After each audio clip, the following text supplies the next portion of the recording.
नागपुर में पुलिस का एक सराहनीय और संवेदनशील चेहरा सामने आया है, जहां रात के समय गश्त के दौरान पुलिस अधिकारियों ने छात्रों के बीच पहुंचकर उन्हें साइबर क्राइम और अन्य अपराधों से बचाव की जानकारी दी। नागपुर के विभिन्न इलाकों में चलाए गए इस जागरूकता अभियान के तहत पुलिस टीम कलमना बस्ती क्षेत्र में ट्यूशन से लौट रहे छात्रों से मिली और उन्हें मोबाइल के सुरक्षित उपयोग, ऑनलाइन फ्रॉड से बचने के तरीके और संदिग्ध गतिविधियों की तुरंत सूचना देने की सलाह दी। पुलिस अधिकारियों ने विद्यार्थियों को समझाया कि किसी भी आपात स्थिति में तुरंत 112 डायल करे और बिना डर पुलिस को जानकारी दे। इस पहल का उद्देश्य बच्चों में सुरक्षा की भावना मजबूत करना और अपराधों पर समय रहते रोक लगाना है। यह अभियान पुलिस आयुक्त रविंदर सिंघल, डीसीपी निकेतन कदम और कलमना थाना प्रभारी प्रवीण काले के निर्देश पर चलाया गया।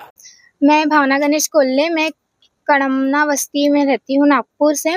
आज हम हनुमंत इंगड़े सर ने हमें बहुत इंफॉर्मेशन दी है, जैसे कि पढ़ाई पे हमें ध्यान देना है। हम 10th क्लास के अभी बोर्ड्स देने वाले हैं, तो हमें पढ़ाई की तरफ ध्यान देना चाहिए और जैसे इंटरनेट का थोड़ा कम यूज़ करना चाहिए। साइबर क्राइम्स वगैरह के फ़ोन आते हैं, उनको अटेंड नहीं करना। किसी भी टाइप की ओटीपी हमें किसी से शेयर नहीं करनी है और हमें कोई प्रॉब्लम हो तो हमको 112 पे कॉल करना है और किसी भी चीज़ की हमें ज़रूरत हो तो हम इनसे कॉन्टैक्ट कर सकते हैं।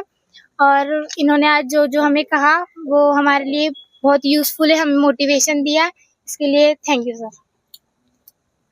आमच्या पोलीस विभागामार्फत आदरणीय सीपी साहेब रविंद्र सिंगलजी साहेब यांच्या आदेशानुसार, तसेच आमचे डीसीपी साहेब निकेतनजी कदम साहेब, तसेच आमचे वरिष्ठ पोलीस निरीक्षक प्रवीणजी काळे साहेब यांच्या आदेशानुसार आम्ही रोजच एरियामध्ये कॉर्नर मीटिंग घेऊन लोकांना अनेक गोष्टीची कायद्याविषयी माहिती देत असतो।